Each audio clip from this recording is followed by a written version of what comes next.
Shalom semua, perkenalkan nama saya Rahel Olivia Manalu dengan NIM 2401040007 dari Prodi Manajemen Pendidikan Kristen semester 1 Grup A.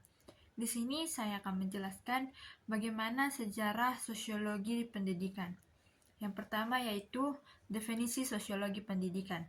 Sosiologi pendidikan adalah cabang ilmu sosial yang secara khusus mempelajari hubungan antara pendidikan masyarakat. Fokus utama dari sosiologi pendidikan adalah bagaimana institusi pendidikan dan proses sosial mempengaruhi pengalaman pendidikan individu, serta sebaliknya, bagaimana pendidikan mempengaruhi struktur dan dinamika sosial. Yang kedua yaitu mengenai teori-teori sosiologis pendidikan. Berbagai teori sosiologis membantu menjelaskan fenomena pendidikan dalam konteks sosial. Yang pertama yaitu teori fungsionalisme. Teori fungsionalisme menganggap pendidikan sebagai mekanisme yang menjaga stabilitas dan keteraturan sosial. Pendidikan berfungsi untuk mensosialisasikan individu dan mempersiapkan mereka untuk peran yang diperlukan dalam masyarakat. Yang kedua yaitu teori konflik. Teori konflik melihat pendidikan sebagai arena konflik dan persaingan di mana kelompok dominan menggunakan sistem pendidikan untuk mempertahankan kekuasaan dan mengontrol kelompok yang kurang beruntung. Yang ketiga yaitu interaksionisme simbolik. Interaksionisme simbolik berfokus pada interaksi sehari-hari di lingkungan pendidikan, termasuk hubungan guru, murid, dan dinamika kelas. Yang keempat yaitu teori kritis dan feminis.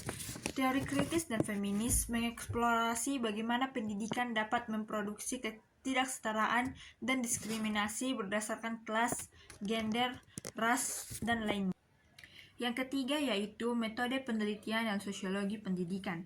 Penelitian dalam sosiologi pendidikan menggunakan berbagai metode untuk mengumpulkan dan menganalisis data, di antara lain yaitu metode kuantitatif, metode kualitatif, dan juga metode campuran.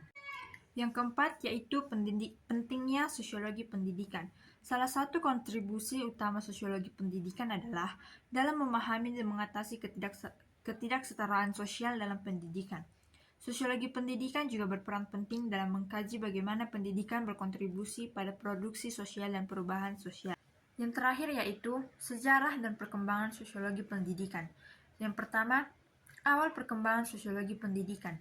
Sosiologi pendidikan berkembang seiring munculnya sosiologi sebagai disiplin ilmu di akhir abad ke-19. Yang kedua, perkembangan di awal abad ke-19. Pada abad ke-19, pendidikan mulai dipahami sebagai alat untuk membentuk masyarakat dan mempertahankan nilai-nilai sosial. Yang ketiga, pertumbuhan di abad ke-20. Pada abad ke-20, sosiologi pendidikan berkembang dengan lebih spesifik sebagai bidang kajian yang mempelajari hubungan antara pendidikan dan masyarakat. Yang keempat, periode pasca Perang Dunia Kedua. Setelah Perang Dunia Kedua, perhatian pada zaman pendidikan dalam modernisasi dan pembangunan negara-negara berkembang meningkat.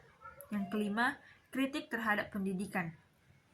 Pada paruh kedua abad ke-20, muncul kritik terhadap sistem pendidikan dari perspektif konflik sosial, terutama dari Pierre Bourdieu dan Paulo Freire. Yang keenam, sosiologi pendidikan kontemporer.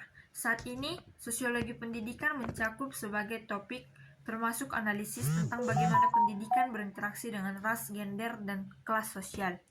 Itu saja yang dapat saya jelaskan. Jika ada kekurangan dalam pengucapan kata, mohon dimaklumi. Sekian dan terima kasih.